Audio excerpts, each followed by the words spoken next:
Assalamualaikum warahmatullahi wabarakatuh.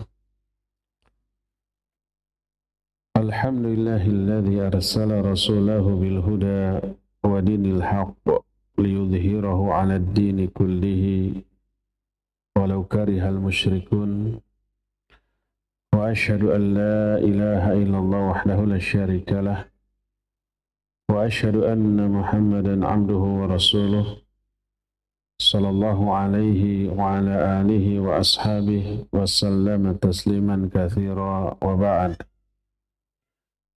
Ikhwati fillah, jamaah Masjid Agung Al-Ukhuwah Bandung yang Allah muliakan, para pendengar Radio Tarbiyah Sunnah Bandung, para pendengar Radio Roja di beberapa kota, pendengar radio-radio lain, pemirsa Roja TV, Persada TV, Niaga TV, Rabbani TV, dan TV-TV lain, juga para netizen. Alhamdulillah kita kembali berjumpa di hari Kamis kedua setiap pekan, setiap bulan,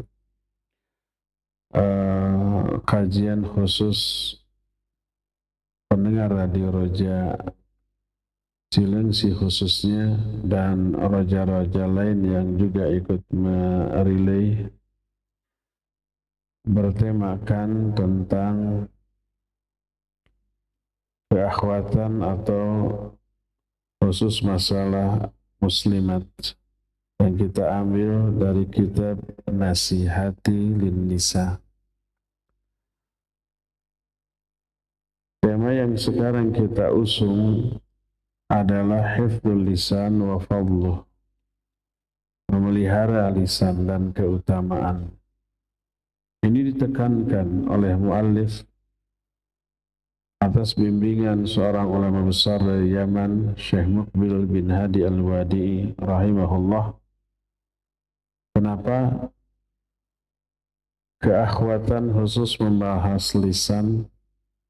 Karena banyak di kalangan wanita yang kurang menjaga lisannya, padahal ketajaman lisan itu tidak sekedar bisa melukai hati orang, tapi bahkan bisa menimbulkan peperangan antar beberapa negara.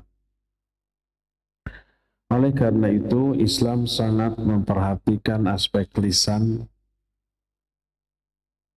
mendorong agar lisan digunakan hanya untuk kebaikan dan dijaga dari seluruh keburukan.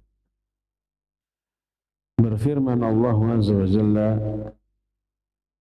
wa asbagha alaikum ni'amahu dhahiratan wa batinah.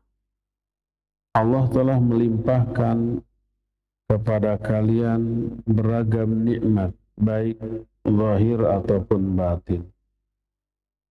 Saking banyaknya nikmat, nggak bisa dihitung.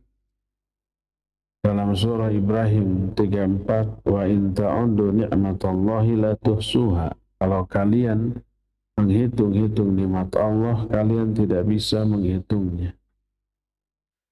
Di antara sekian banyak nikmat yang Allah berikan adalah nikmat lisan.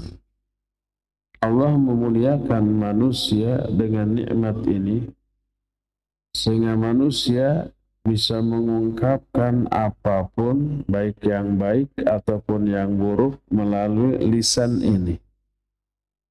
Ar-Rahman 'allamal Qur'an, khalaqal insan, 'allamahul bayan. Ar-Rahman, Allah yang Maha Rahman, yang telah mengajarkan Al-Quran, yang telah menciptakan manusia, wa 'allamahul bayan, dan telah mengajarkan kepada manusia kemampuan untuk menjelaskan. Ini salah satu di antara fungsi lisan.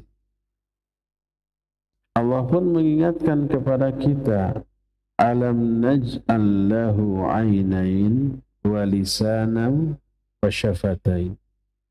Bukankah kami telah menjadikan bagi manusia dua mata, satu lisan, dan dua bibir.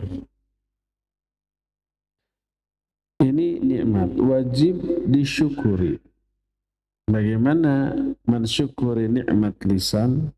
Gunakan ini lisan sesuai dengan kehendak Allah. Jauhkan ini lisan dari ucapan yang bisa membuat Allah sang pemberi nikmat ini murka. Lisan kadang-kadang bisa mengangkat orang yang memilikinya ke derajat yang paling tinggi. Apabila lisannya ini digunakan untuk urusan-urusan yang baik, seperti berdoa, membaca Al-Quran, dakwah, amar ma'ruf nahi munkar, belajar dan mengajarkan ilmu, dan yang lain-lain. Dengan ungkapan lain, bila lisan digunakan untuk sesuatu yang Allah ridhai, seperti mengucapkan kalimat tauhid dan yang lain-lainnya, maka lisan akan membawa kebaikan. Bahkan ucapan terbaik adalah mengatakan la ilaha illallah. Seperti riwayat Bukhari dan Muslim dari Abu Hurairah radhiyallahu an, berkata Rasulullah sallallahu alaihi wasallam, al-imanu bid'un wa sittuna syu'bah. Dalam riwayat lain wa sab'una syu'bah. Fa afdaluha qawlu la ilaha illallah wa adanaha imatatul adha 'anit tariq wal haya'u syu'batun minal iman. Iman itu ada 60 atau 70 sekian cabang. Sekiannya itu tidak dijelaskan. Bid'un adalah bilangan dari 3 sampai 9. Bid'un wa sab'un bisa 73, 74, 75 sampai 79. Maka kita terjemahkan 70 sekian cabang. Yang paling utama adalah ucapan la ilaha illallah. Ini amalan lisan sebagai cabang iman yang paling tinggi. Wa adanaha imatatul adha 'anit tariq. Yang paling rendah membuang gangguan dari jalan. Ini perbuatan yang dilakukan oleh anggota badan, amalan anggota badan. Dan malu salah satu cabang dari keimanan. Ini amalan hati. Masing-masing 3 unsur dalam diri kita disebut satu contoh amalannya. Lisan mengucapkan kalimat tauhid, anggota badan membuang gangguan dari jalan, dan rasa malu sebagai salah satu bentuk amalan hati. Semua itu cabang keimanan. Ternyata yang paling tinggi, paling utama adalah amalan lisan dengan mengucapkan la ilaha illallah. Dengan mengatakan la ilaha illallah, dengan dipergunakannya lisan untuk mengatakan la ilaha illallah, teraihlah keberuntungan, kebahagiaan sampai ke akhirat. Nabi SAW mengajak kepada kaumnya, qulu la ilaha illallah tuflihu. Katakan olehmu la ilaha illallah, kalian akan bahagia.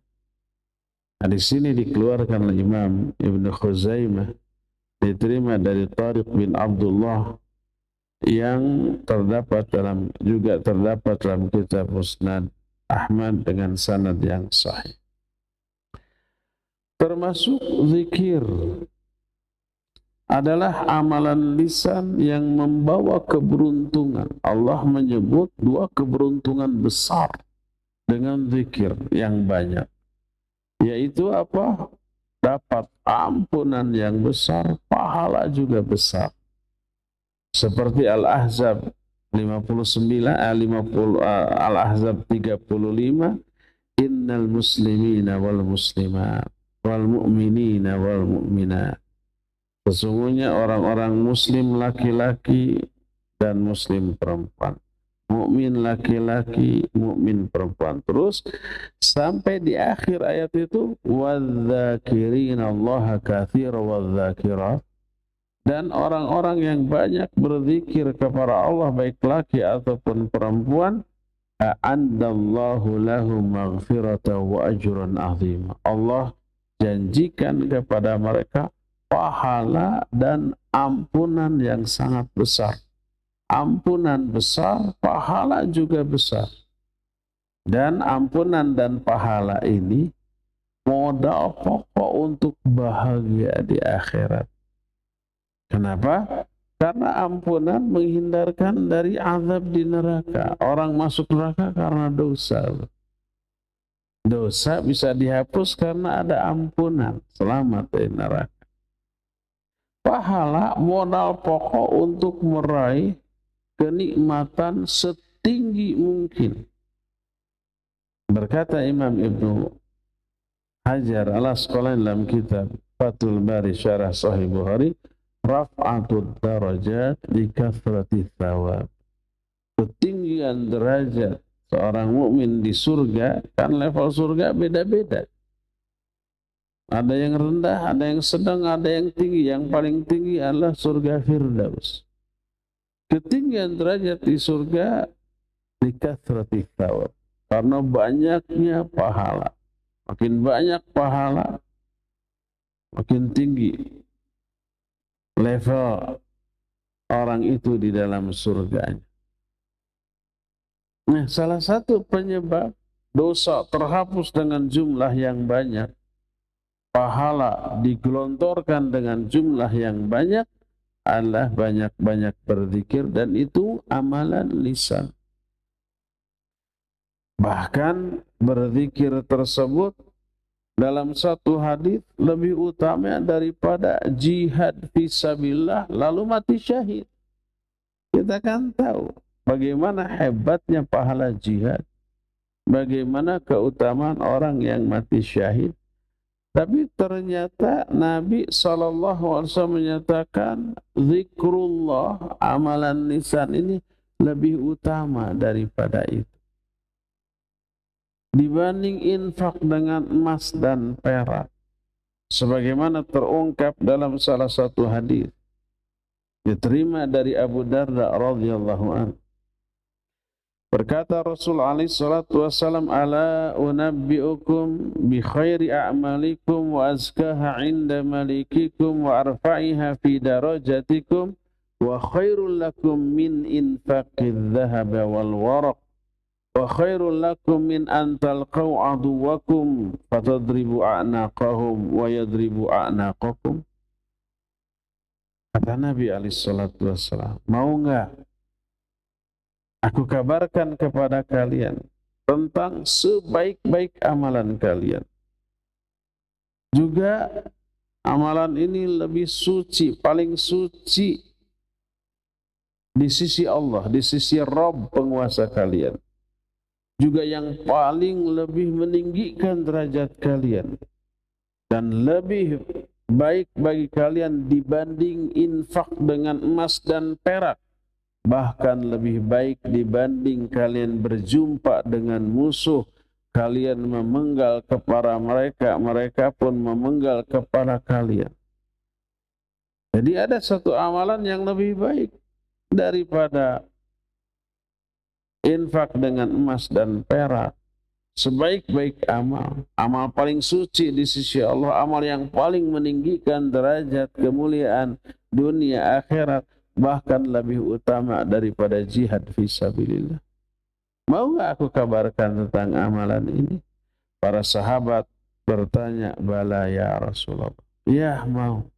Beliau menyatakan, zikrullah. Itu adalah zikrullah. Maka berkata Mu'adz bin Jabal radhiyallahu anhu, kata beliau, ma syai'un anja min adzabillah min dzikrillah. Tidak ada sesuatu pun yang lebih menyelamatkan seseorang dari azab Allah dibanding zikrullah. Ini amalan lisan, enteng.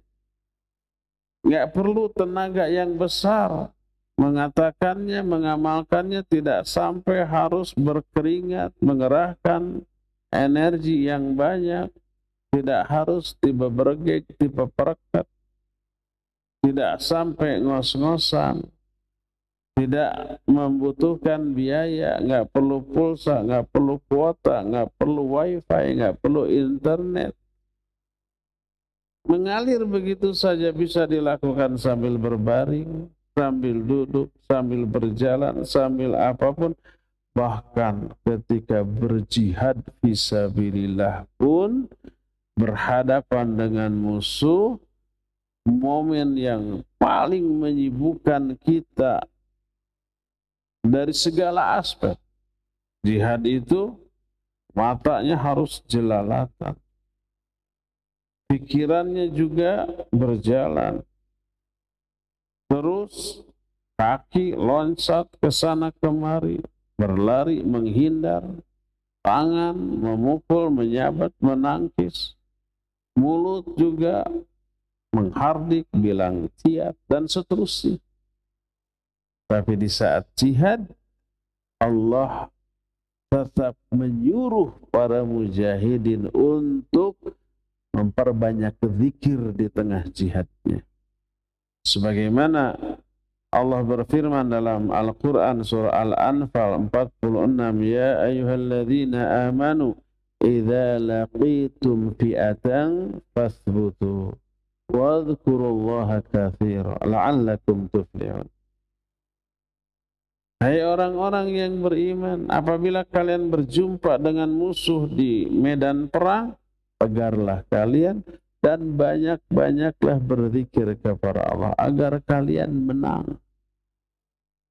Kata Imam Ibnu Qayyim rahimahullah, salah satunya dalam kitab Ad-Da' wa Dawa, seandainya zikir tidak ada pengaruhnya kepada kekuatan lahir dan batin para mujahidin, mustahil Allah menyuruh mujahidin untuk banyak berzikir di tengah jihad.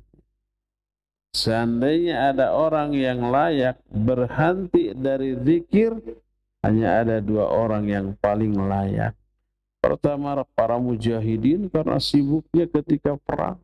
Yang kedua, Nabi Zakaria yang saat itu oleh Allah dibisukan selama 3 hari. Tapi selama bisu beliau berisyarat untuk banyak-banyak berzikir. Allah menyuruh Nabi Zakaria untuk banyak-banyak berzikir. Ini menunjukkan keutamaan zikir begitu hebatnya, dan itu adalah amalan yang enteng yang dilakukan oleh lisan kita. Salah satu bentuk zikir istighfar, mengatakan astaghfirullahaladzim. Lebih banyak istighfar, lebih beruntung, dapat jaminan. Berkata Rasul sallallahu alaihi wasallam dalam hadis yang dikeluarkan oleh Imam Ibnu Majah dalam kitab Sunannya, diterima dari Abdullah bin Basr, berkata Rasul alaihi salatu wasallam, Tuba liman wajada fi sahifatihi istighfaran katsira. Berbahagialah orang yang menemukan di dalam catatan amalnya istighfar yang banyak. Setiap kita istighfar dicatat oleh Raqib. Ma yalfidhu min qawlin illa ladaihi raqibun atid. Surah Qaf. Tidak ada satupun kata yang terucap dari mulut kecuali di sampingnya ada Raqib dan Atid. Setiap kali kita istighfar dicatat, istighfar dicatat. Lebih banyak istighfar, lebih banyak catatan. Kata Nabi SAW, Tuba liman wajada fi sahifati istighfaran katsiran. Berbahagialah orang yang menemukan di dalam catatan amalnya istighfar yang sangat banyak. Dan ini amalan lisan. Selain mengucapkan kalimat tauhid, selain juga berzikir, Lisan juga alat untuk beramar ma'ruf nahi munkar. Itu pun penyebab kebahagiaan. Kalimat tauhid penyebab kebahagiaan, zikir penyebab kebahagiaan, amar ma'ruf nahi munkar juga Allah janjikan orang itu bahagia. Coba lihat Ali Imran 104. Wal takum minkum ummatun yad'una ilal khair wa ya'muruna bil ma'ruf wa yanhauna 'anil munkar wa ulaika humul muflihun. Hendaklah ada satu umat di kalangan kalian yang menyeru kepada kebaikan, beramar ma'ruf nahi munkar, menyuruh manusia berbuat kebaikan, melarang dari kemungkaran. Merekalah orang-orang yang akan berbahagia.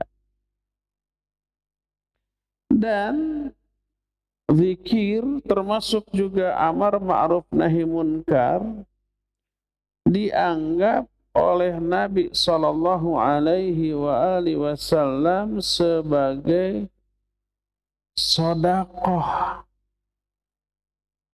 Semua sendi-sendi tulang-tulang tubuh kita ini memiliki kewajiban untuk bersedekah. Salah satu bentuk sedekah yang dilakukan oleh seluruh persendian kita adalah amar ma'ruf nahi munkar. Ketika beramar ma'ruf nahi munkar, seluruh persendian kita terlibat. Ada orang mau berbuat jahat, kita larang. Apakah orang yang mau berbuat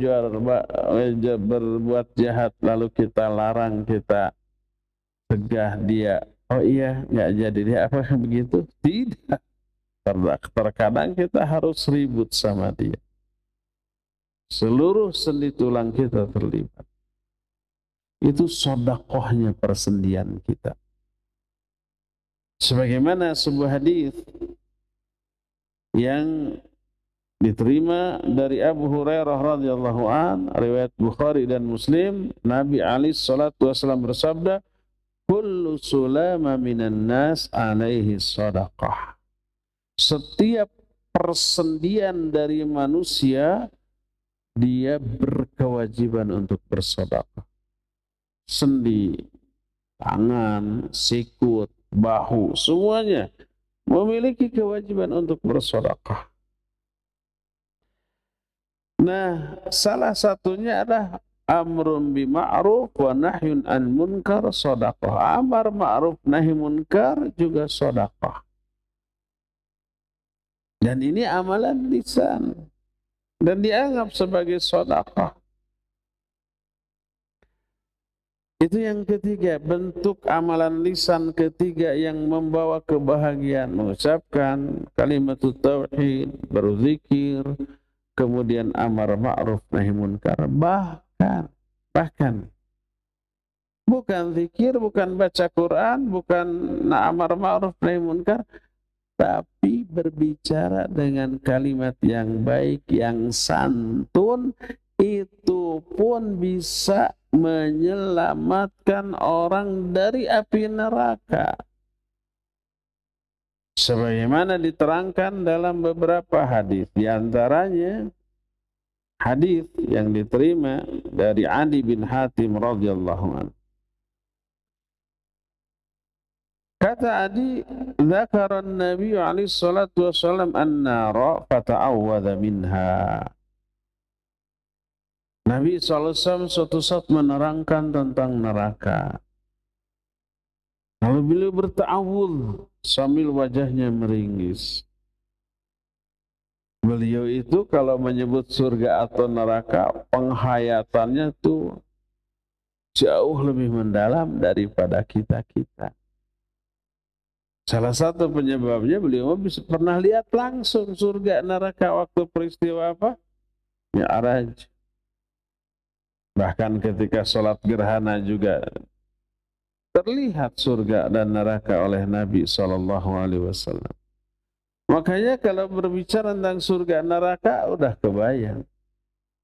Penghayatannya jauh lebih mendalam. Beliau menyebut neraka ta'awud sampai meringis 2 kali atau mungkin lebih. Kata Syu'bah, salah seorang perawi hadis ini, amma marratain fala asyuk. Adapun kalau 2 kali aku nggak ragu lagi. Minimal Nabi 2 kali menyebut, menerangkan tentang neraka di satu majelis yang sama dan berta'awud. Minimal 2 kali lah. Mungkin bisa lebih. Lalu berkata Nabi SAW setelah menyebut tentang neraka dan berta'awud, kata beliau, ittaqun nar walau bisyikki tamrah fa illam tajid fa bi kalimatin thayyibah. Takutlah kalian ke dalam dari neraka, bukan takut. Ittaqu, selamatkan diri kalian dari api neraka walaupun dengan sepotong kurma. Syik tamr, syik itu 1 dibagi 2, sepotong kurma. Dengan bersedekah sepotong kurma. Kalau kita lebih mendahulukan gengsi, kan malunya masa sedekah dengan sepotong kurma. Takut dianggap penghinaan kayak gitu kan. Jangan anggap enteng kebaikan walaupun sedikit. La tahtaqiruna mil ma'rufi syai'a. Jangan kamu anggap rendah kebaikan walaupun sedikit. Lakukan. Karena setiap kebaikan sesedikit apapun akan Allah balas di akhirat. Wa may ya'mal mithqala dzarratin khairan yara. Wa may ya'mal mithqala dzarratin khairan yara. Siapa orang yang melakukan kebaikan walaupun sekecil debu, dia akan melihat balasan. Dan ingat, serendah-rendah balasan pahala di surga jauh lebih dahsyat daripada kenikmatan dan kebahagiaan terhebat di dunia. Makanya jangan anggap enteng kebaikan walaupun kecil, walaupun hanya dengan sepotong kurma disedekahkan. Termasuk itu juga bisa menyelamatkan dari api neraka. Inna sadaqah tutfi'u ghadabar rahman. Sedekah itu bisa memadamkan kemurkaan Allah yang Maha Rahman. Allah murka kepada kita karena kita banyak dosa maksiat, kita padamkan dengan sedekah sekecil apapun. Makanya kalau lagi ngaji ada canceling lewat, double itu pahala ngaji dapat, lewatnya canceling dapat. Kalau canceling itu stop dulu, masukin. Kalau lewat begitu saja nggak dapat pahala. Ittaqun nar walau bisyikki tamrah. Takutlah atau selamatkan diri kalian dari neraka walaupun dengan hanya sepotong kurma. Fa illam tajid, kalau kalian nggak punya walaupun sepotong kurma untuk disedekahkan, fa bi kalimatin thayyibah, maka dengan perkataan yang baik, yang santun. Ini mengisyaratkan berkata yang baik bisa menyelamatkan kita dari api neraka. Perkataan yang baik itu mengundang ampunan, mengundang pahala. Setiap berkata baik kita terhapus dosa, dapat pahala. Semuanya begitu. Karena ini aplikasi nyata dari iman. Man kana yu'minu billahi wal yawmil akhir falyaqul khairan au liyasmut. Siapa orang yang beriman kepada Allah dan hari akhir, hendaklah bicara baik, kalau enggak diam. Cara yang baik itu aplikasi iman, perwujudan dari keimanan. Dan berkata yang baik juga sebanding dengan sedekah. Makanya tadi bisa menggantikan fungsi sedekah walaupun hanya dengan sepotong kurma, dan itu bisa menyelamatkan dari api neraka. Lebih dipertegas lagi dalam hadis lain Sahih Bukhari dan Sahih Muslim dari Abu Hurairah radhiyallahu anhu. Berkata Rasulullah SAW, kullu sulama minan nas alaihi sadaqah. Kulla yawmin tatlu'u fihi syams. ya'dilu bainal itsnaini shadaqah. Wa yu'inu ar-rajulu 'ala dabbatihi fayahmilu 'alayha aw yarfa'u 'alayha mata'ahu shadaqah. Wal kalimatu thayyibah shadaqah. Wa kullu khutwatin yakhtuha ila shalah shadaqah. Wa yumitul adha 'anit tariq shadaqah. Kata Nabi SAW, seluruh persendian dari manusia punya kewajiban bersedekah. Setiap hari yang di hari itu matahari masih terbit. Di setiap hari seluruh persendian kita terkena kewajiban sedekah. Maka mengislahkan antara dua orang yang tadinya berselisih adalah sedekah.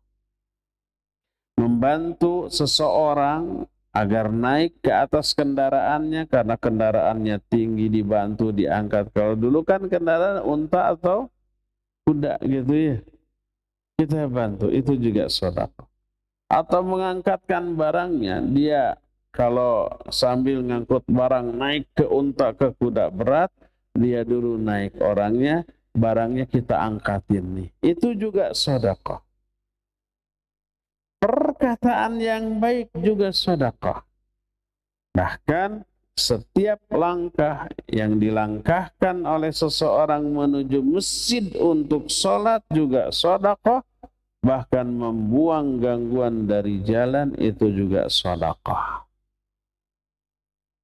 Jadi salah satu di antara bentuk amalan lisan yang enteng ringan tapi sebanding dengan sedekah adalah berkata yang baik. Imam Bukhari dalam kitab sahihnya meriwayatkan hadis lain dari Abu Musa al-Asy'ari radhiyallahu anhu. Dari bapaknya, dari kakeknya bahwa Nabi alaihi salatu wasallam menyatakan ala kulli muslimin shadaqah. Setiap muslim itu wajib bersedekah. Kalau para sahabat bertanya, fa'illam yajid, kalau dia nggak punya apa-apa untuk disedekahkan gimana? Nabi alaihi salatu wasallam menyatakan, faya'malu biyadaihi fayanfa'u nafsahu wa yatasaddaq. Dia berbuat dengan kedua tangannya, memberi manfaat kepada orang lain dengan tangannya, itu pun sedekah. Lihat umpama ibu-ibu ngangkat barang berat bagi dia, kita ambil, biar saya yang bawakan, jangan kabur. Dibawakan sampai ke tempat yang dituju. Sedekah. Para sahabat bertanya lagi, fa'ilam yastati aw lam yaf'al, kalau dia nggak mampu juga berbuat dengan kedua tangannya gimana? Maka berkata Nabi SAW, fayu'inu dzal hajatil mahluf, membantu kebutuhan orang yang sedang berkebutuhan. Bagaimana aja caranya? Fa'illam yaf'al, kata para sahabat, kalau dia tidak mampu juga melakukannya, faya'muru bil khair au bil ma'ruf, perintahkan orang lain untuk berbuat kebaikan. Itu juga sedekah. Ayo sebentar lagi azan, kita siap-siap ke masjid. Itu sedekah. Para sahabat bertanya lagi, fa'ilam yaf'al, kalau dia tidak mampu juga melakukan hal itu, maka beliau menjawab, fayumsiku anisyar fa inna lahu shadaqah. Tahan diri kita dari keburukan, dari berbuat buruk kepada orang lain, itu juga sedekah. Menahan diri dari berbuat jahat, zalim, berbuat buruk kepada orang lain, juga itu adalah sedekah. Jadi diam dari keburukan itu adalah ibadah. Tadi termasuk aplikasi iman, man kana yu'minu billahi wal yawmil akhir falyaqul khairan aw liyasmut. Berkata yang baik atau enggak, diam dari keburukan itu sedekah. Itu adalah aplikasi dari iman. Bahkan menahan diri dari berbuat jahat kepada orang lain dengan lisan dijamin surga oleh Rasul sallallahu alaihi wasallam.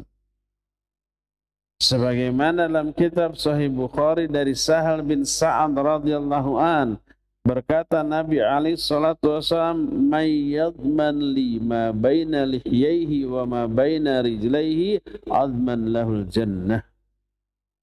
Siapa orang yang bisa menjamin untukku, memelihara apa yang ada di antara dua jenggotnya, maksudnya dua jenggot itu jenggot dan kumis. Apa yang ada di antara jenggot dan kumis?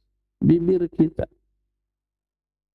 Siapa yang bisa menjaga apa yang ada di antara dua jenggotnya dan apa yang ada di antara dua kakinya, apa yang ada di antara dua kakinya, farajnya, kemaluannya, baik laki ataupun perempuan. Jaga lisan, jaga faraj, adman lahu jannah, aku jamin dia dengan surga. Jadi menahan penyimpangan lisan, menahan penyimpangan faraj itu luar biasa agung. Dijamin surga oleh Nabi alaihi salatu wassalam. Dari sanalah kita mengetahui bahwa lisan merupakan nikmat Allah yang besar yang bisa menjadi alat meraih kebaikan yang besar dan banyak. Dan hakikat seorang muslim dilihat dari seberapa jauh, seberapa hebat dia mampu menjaga lisannya dari mengganggu orang lain.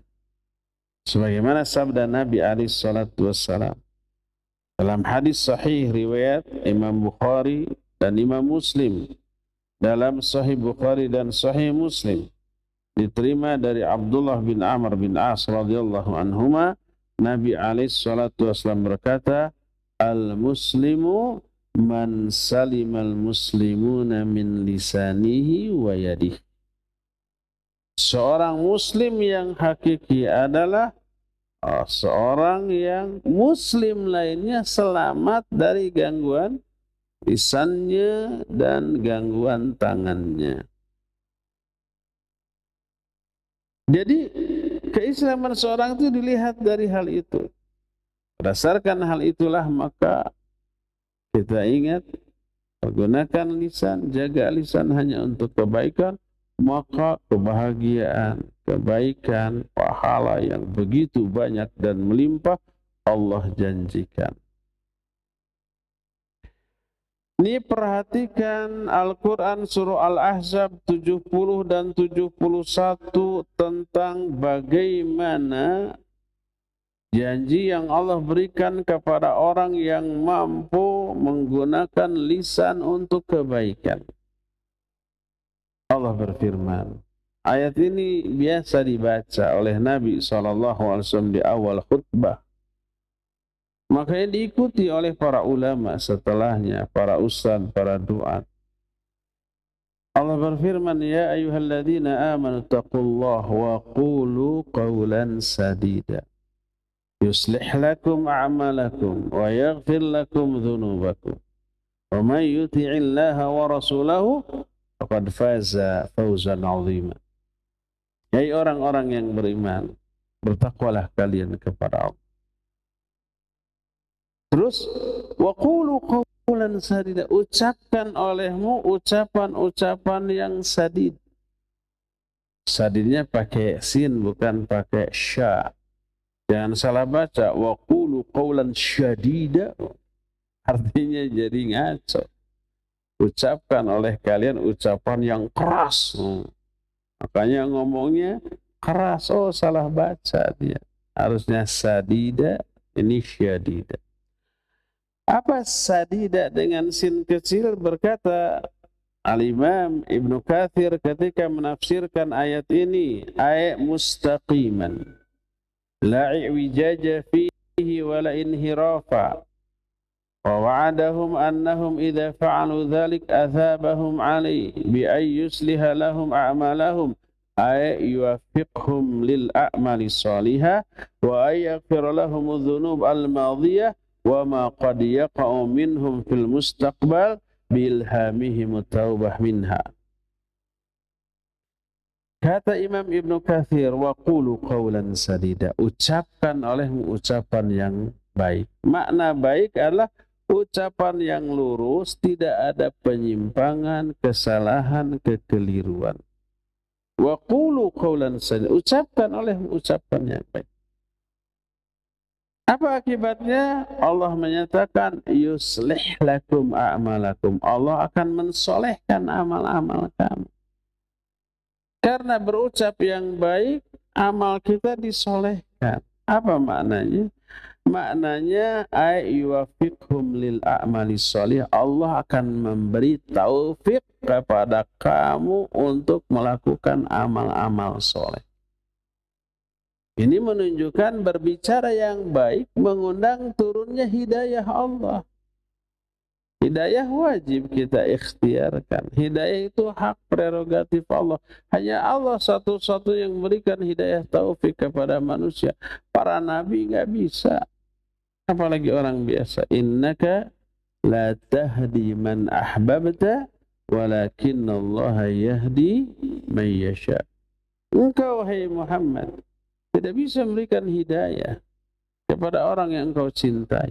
Tapi Allah memberikan hidayah kepada orang yang Allah kehendaki.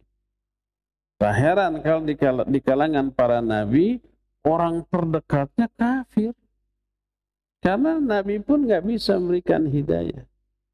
Nabi Nuh, Nabi Lut, orang terdekatnya kafir. Siapa? Istri-istri Nabi Nuh, ada anaknya kafir. Disuruh naik perahu biar selamat, milih mati daripada iman. Nabi Ibrahim, pemberantas syirik, pemberantas berhala, dihancurkan berhala. Bapaknya tukang bikin berhala. Nabi Muhammad SAW, pamannya sendiri Abu Thalib, tidak bisa diberi hidayah. Hidayah itu hak prerogatif Allah. Tapi Allah tidak sembarangan. Innallaha atau inna rabbaka huwa a'lamu biman dhalla an sabili wa huwa a'lamu bil muhtadin. Allah lebih tahu siapa orang yang layak disesatkan dan siapa yang layak diberi hidayah. Walaupun hidayah hak prerogatif Allah, tapi harus dicari. Dan Allah sudah membeberkan caranya gimana agar kamu diberi hidayah oleh Allah. Banyak. Di antaranya ngomong yang benar loh. Wa qulu qawlan sadida. Bicara yang baik. Bicara yang baik itu apa? Bisa zikrullah, ya. Bisa baca Quran, bisa berdoa, bisa belajar mengajarkan ilmu, bisa amar ma'ruf nahi munkar, bahkan berbicara yang santun menyenangkan orang itu masuk qaulan sadida. Apa akibatnya? Yuslih lakum a'malakum, Allah akan solehkan amalmu. Maksudnya Allah akan berikan hidayah kepadamu untuk beramal soleh. Diberi hidayah. Tiba-tiba ujuk-ujuk muncul keinginan untuk mengamalkan amal baik, amal soleh. Lalu dia pun langsung melakukan itu, hidayah. Itu Allah, balasan Allah atas kebaikan kita berbicara yang baik. Wa qulu qawlan sadida. Yuslih lakum a'malakum. Ini ada hubungan sebab akibat antara bicara yang baik dengan diberikan hidayah untuk beramal soleh. Makanya dibaca yuslih lakum, dijazmkan, dibaca sukun karena jazm, tidak yuslihu lakum. Kenapa? Karena ini adalah fi'il jawab dari syarat. Syaratnya wa qulu qawlan sadida. Dari fi'il amr, wa qulu qawlan, ucapkan oleh ucapan yang baik. Dijawab yuslih lakum a'malakum, beri hidayah. Terus tidak hanya itu, wa yaghfir lakum dzunubakum, Allah akan ampuni dosa-dosa kamu. Makanya berkata Imam Ibnu Katsir ketika menafsirkan ayat ini, wa'adahum bi annahum idza fa'alu dzalik athabahum alaih bi ay yusliha lahum a'malahum ay yuwaffiqhum lil a'mali shalihah wa ay yaghfir lahum dhunubal madiyah wa ma qad yaqau minhum fil mustaqbal bi ilhamihim at-taubah minha. Kata Imam Ibnu Katsir, Allah menjanjikan kepada mereka bila mereka melakukan hal itu, yaitu berkata yang baik, Allah akan balas. Dengan cara apa? Allah solehkan amal-amal mereka, maksudnya Allah berikan taufik untuk beramal soleh, dan Allah ampuni dosa-dosa mereka yang telah lalu, dan dosa-dosa yang akan datang Allah akan ilhamkan kepada dia untuk bertobat dari dosa itu. Maghfirah itu mencakup dua, dosa yang telah lalu diampuni, dosa yang akan datang yang belum, nanti Allah ilhamkan kepada dia untuk bertobat dari dosa tersebut. Tetap akhir-akhirnya mah diampuni juga. Lihat betapa dahsyatnya efek baik lisan bila lisan ini digunakan untuk kebaikan. Dan begitulah cara mensyukuri nikmat lisan. Para ulama seperti Imam Ibn Rajab Al-Hambali rahimahullah kitab Adhaiful Ma'arif, ketika menerangkan di salah satu bab judulnya Wadhaifus Syahri Syawal, beliau menyinggung masalah syukur. Karena syukur itu definisinya, pengungkapan lisan para ulama tentang syukur berbeda-beda dari aspek susunan bahasa, redaksional, tapi isinya sama. Salah satu di antara makna syukur adalah isti'malu ni'amillah fi ta'atihi, menggunakan kenikmatan Allah di dalam ketaatan kepadanya. Salah satu nikmat adalah nikmat lisan. Ingin kita syukuri, karena wajib disyukuri, makanya gunakan lisan itu untuk ketaatan.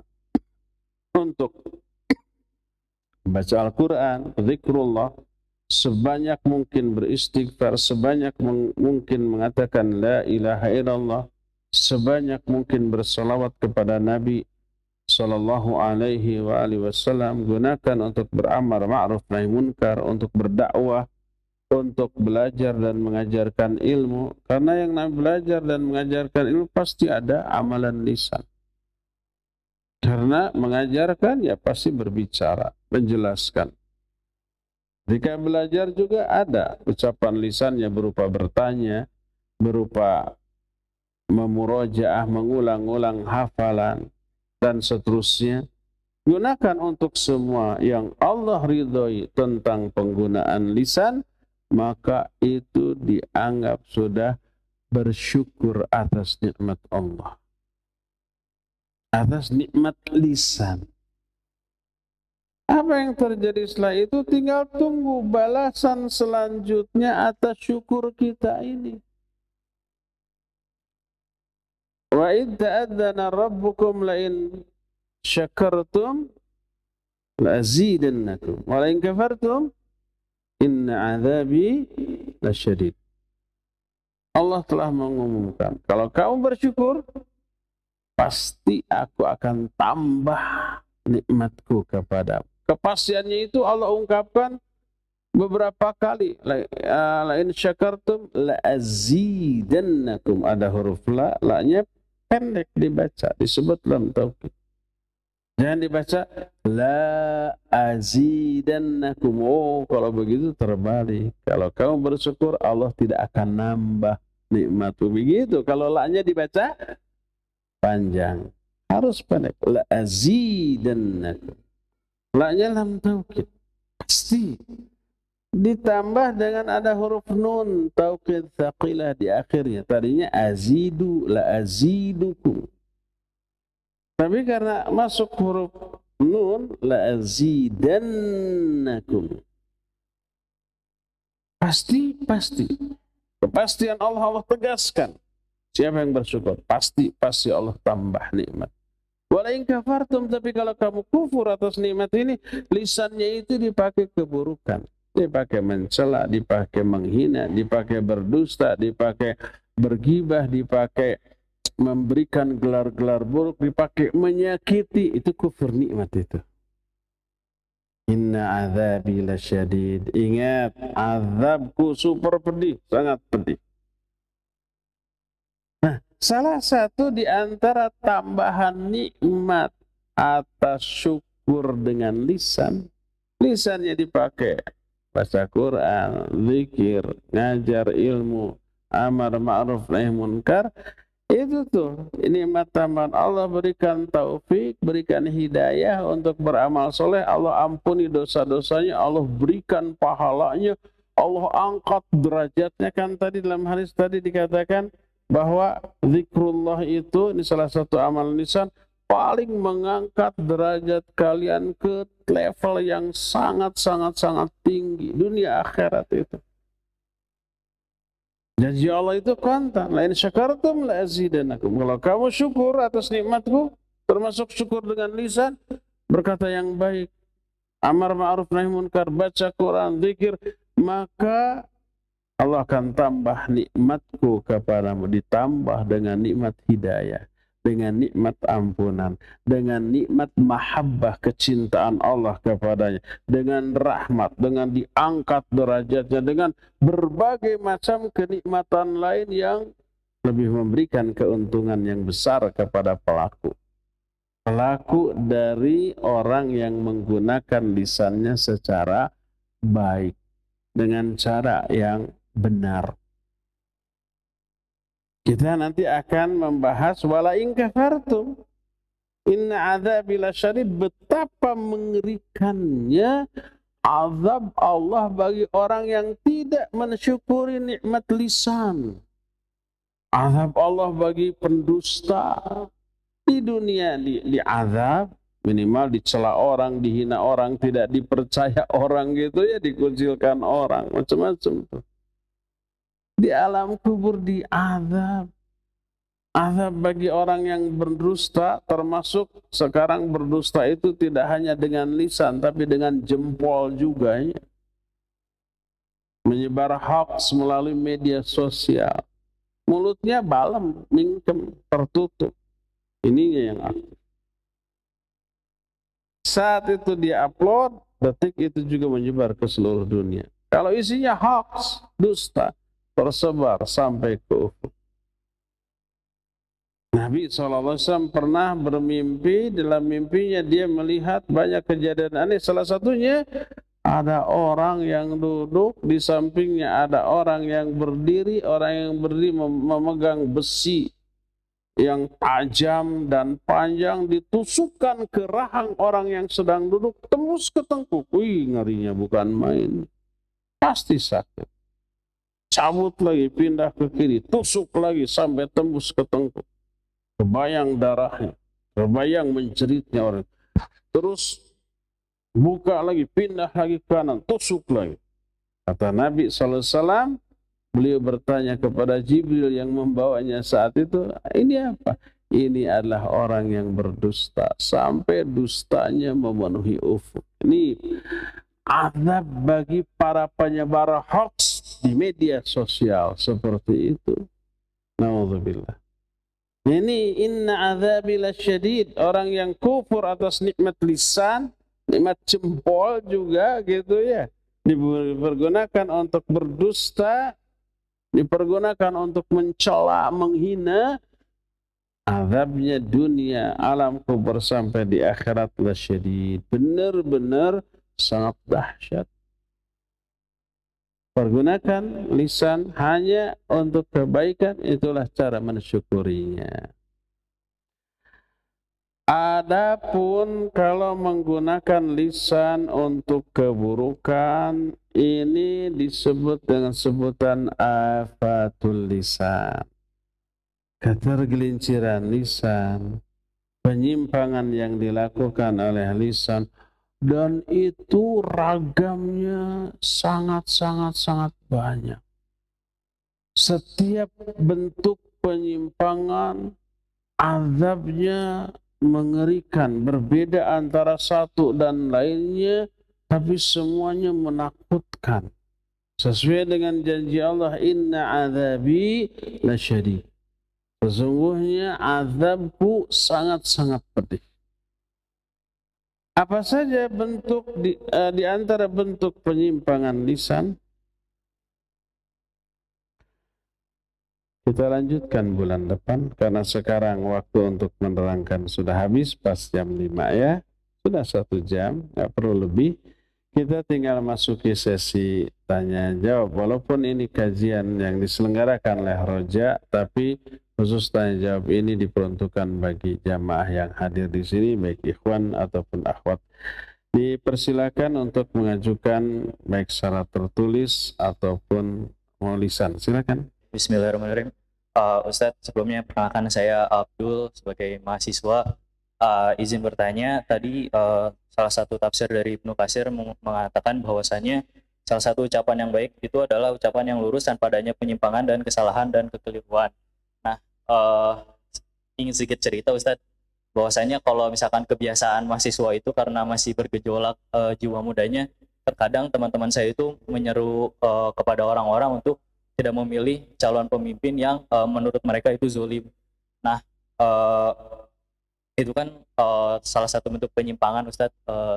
Oleh karena itu saya izin bertanya, apa hukumnya untuk teman-teman saya yang selalu menyeru untuk tidak memilih calon-calon pemimpin yang zalim tersebut, Ustadz? Karena itu kan belum jadi pemimpin juga gitu. Terima kasih, Ustadz. Baik. Abdul namanya? Barakallahu fiik. Masih jauh kampanye ya. Boleh nggak melarang orang untuk tidak memilih orang yang buruk sebagai pemimpin? Tidak boleh, tapi harus. Wajib. Ini bagian dari amar ma'ruf nahi munkar. Itu pun dilakukan oleh para ulama. Tidak hanya dalam urusan dunia, tapi juga urusan agama. Bahkan para ulama melakukan ini kepada sesama ulama yang dianggap ada penyimpangan walaupun tidak sengaja. Contohnya kepada para perawi hadis. Ketika ada sebuah hadis yang diklaim berasal dari Nabi SAW, diperiksa oleh para ulama. Ketika ditemukan ada seorang perawi yang tertuduh, baik dia tukang dusta, tukang memalsu hadis, atau sayyi'ul hifdz. Sayyi'ul hifdz itu buruk hafalan, sehingga sangat mungkin keliru salah. Dia tidak sengaja berbuat salah, tapi karena hafalan yang buruk, meriwayatkan hadisnya suka salah. Oleh para ulama diingatkan, jangan pakai lagi hadis dari dia. Jangan diterima hadis dari dia. Ada yang mudallis. Mudallis itu tukang memanipulasi hadis, ya.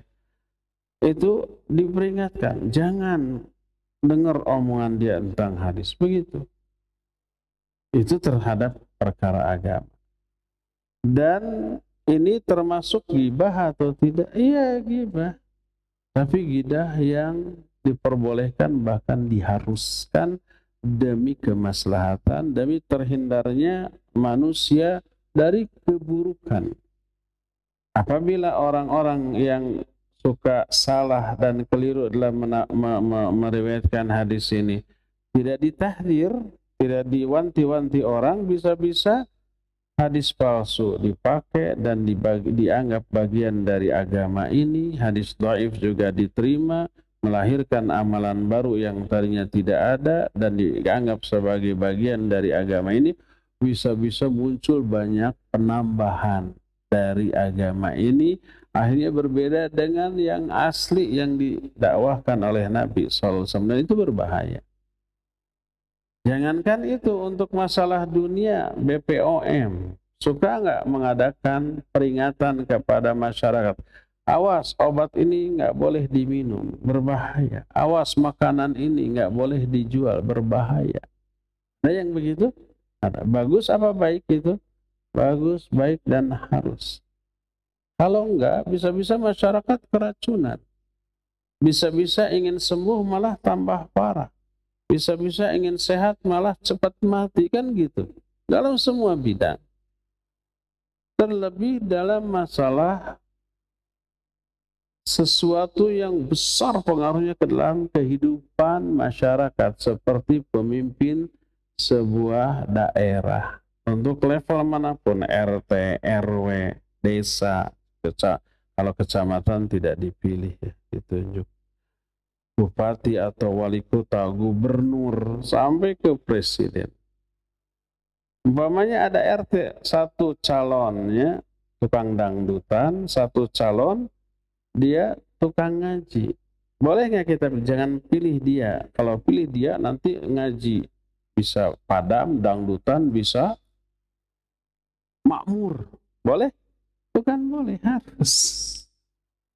Ridho nggak kita kalau umpah setiap malam berdu pakai speaker gede?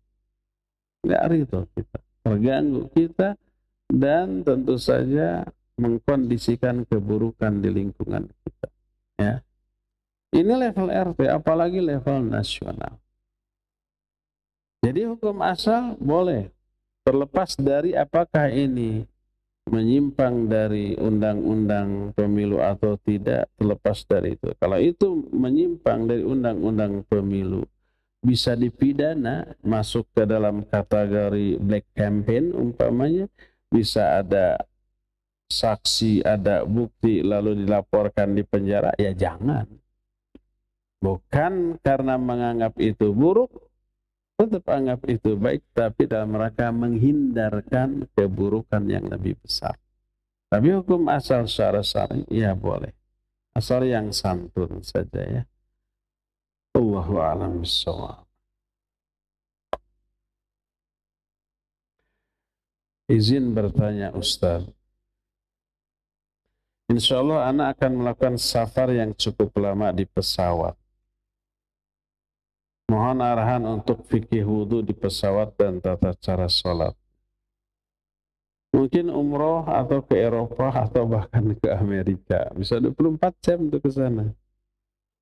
Gimana sholatnya? Iya, wudhu wajib. Iya, karena ada air nggak di pesawat? Ada air. Bisa wudhu? Bisa. Kalau ada air bisa wudhu, nggak boleh tayamum walaupun ketika safar. Apalagi di pesawat nggak ada debu. Sebelum kita naik juga sudah divakum duluan tuh debu-debu ya. Nah, gimana caranya? Sebelum naik pesawat berwudhu dulu, lalu pakai kaos kaki. Nanti begitu naik pesawat wudhu kita batal, pas datang waktu sholat silakan wudhu ke toilet. Jangan bilang ke pramugari saya mau wudhu, pasti dilarang. Karena dalam benak mereka wudhu itu seember, wajib, apa banjir. Jangan. Wastafelnya kecil, bisa. Saya sering mempraktekkan itu. Wudhu biasa, kumur-kumur, basuh wajah, tangan, apalagi mengusap kepala dan telinga. Nah, pas giliran membasuh kaki, nggak perlu dibasuh. Cukup diusap bagian atas dari kaos kaki. 1 kali usapan, tidak 3 kali. Dan cukup bagian atas. Anggap ini kaki ya. Ini kan kaki teh. Ini anggap kaki kanan. Basahi tangan kanan kita. Ujung jari kita diusapkan dari mulai ujung jari sampai ke batang kaki. Sudah 1 kali usapan. Kanan dengan tangan kanan, kaki kiri dengan tangan kiri. Cukup. Itu dibahas oleh para ulama dalam kitab-kitab fiqih dalam bab al-mashu 'alal khuffain. Mengusap 2 khuf dengan syarat ketika khuf baik sepatu ataupun kaos kaki itu dipakai dalam keadaan kita sudah suci, dalam keadaan kita sudah berwudu lalu pakai. Nanti batal, kaos kaki jangan dibuka. Berwudulah dengan kaos kaki lalu usap kaos kaki tersebut 1 kali. Adapun kalau pakai kaos kaki dalam keadaan belum berwudu lalu pakai kaos kaki, nanti pas mau sholat mau wudu nggak boleh diusap. Harus dibuka dan berwudu ya. Jadi silakan berwudu di pesawat, insya Allah tidak akan banjir. Mungkin ucrat-acret, ya nanti ambil tisu kan ada di sana banyak, dilap saja. Dikontrol oleh pramugari, curiga bisi wudu gitu. Garing padahal iya wudu gitu ya. Padahal iya wudu. Ya, silakan berwudu dengan cara seperti itu. Lalu sholat. Di mana sholatnya? Kalau pesawat yang dipakai adalah Saudi Airlines, itu ada musola di belakang. Di belakang, masih di dalam pesawat, bukan di luar. Di dekat ekor. Ya, 2 kali 2 meter. Bisa berjamaah 4-5 orang di sana. Kalau nggak ada orang lain, kita aja sholat. Kalau Saudi Airlines ada petunjuk arah kiblatnya juga ya, ada gordengnya ditutup juga. Silakan sholat 2 rakaat. Kalau itu zuhur, asar atau isya gitu ya, dikosor. Kalau itu zuhur, asar boleh jamak kosor, 2 rakaat salam, 2 rakaat salam. Setelah itu wiridnya lebih baik di kursi, jangan wirid di sana sebab orang ngantri. Kalau tidak ada musola seperti maskapai yang lain, silakan sholat di tempat duduk. Berdiri atau duduk, tergantung. Kalau bisa berdiri, berdirilah. Kalau tidak boleh atau tidak memungkinkan berdiri, duduklah. Ya. Sujudnya kalau bisa sujud sempurna, sempurnalah. Kalau tidak memungkinkan sempurna, semampunya. Kalau umpamanya kita di kelas bisnis, di kelas bisnis bisa duduk dan sujud secara sempurna. Ya. Berbaring juga bisa gitu, tibra. Nah, jadi silakan sholat sambil duduk dengan posisi kursi difullkan untuk berbaring. Bagi yang pernah ke bisnis pasti terbayang ya, bisa kayak bangku gitu panjang tapi empuk, pakai kayak sofa gitu, selimutnya juga ada, bantalnya juga ada, bisa berbaring lah. Silakan sambil duduk, biasa rukunya bungku, nah sujudnya sujud beneran itu bisa kalau di kelas bisnis. Adapun di kelas ekonomi tidak. Ya. Kalau di kelas ekonomi ya duduklah. Silakan walaupun tidak menghadap kiblat, niatkan menghadap kiblat. Adapun fisik kita nggak bisa menghadap kiblat karena kondisi, nggak apa-apa. Gugur kewajiban menghadap kiblat karena tidak mampu.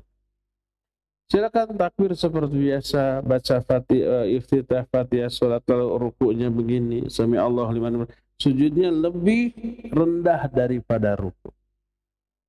Begitu. Lakukan 2 rakaat di jamak qashar, zuhur dengan asar, maghrib dengan isya, maghribnya tetap 3 ya, maghrib 3 salam, qomat lagi, kemudian isya 2 rakaat, setelah itu wirid. Ya, itu tata cara wudu dan sholat di pesawat. Makanya setiap akan safar dalam jangka waktu yang lama dan akan sholat di pesawat, selalulah memakai kaos kaki dan berwudulah sebelum memakai kaos kaki untuk memudahkan kita berwudu di atas pesawat. Ya, cukup ya sampai di sini. Subhanakallahum bihamdik, asyhadu an la ilaha illa anta, astaghfiruka wa atubu ilaik, walhamdulillahi rabbil alamin, wa sallallahu ala nabiyina Muhammadin wa ala alihi wa ashabihi wassalam. Wassalamualaikum warahmatullahi wabarakatuh.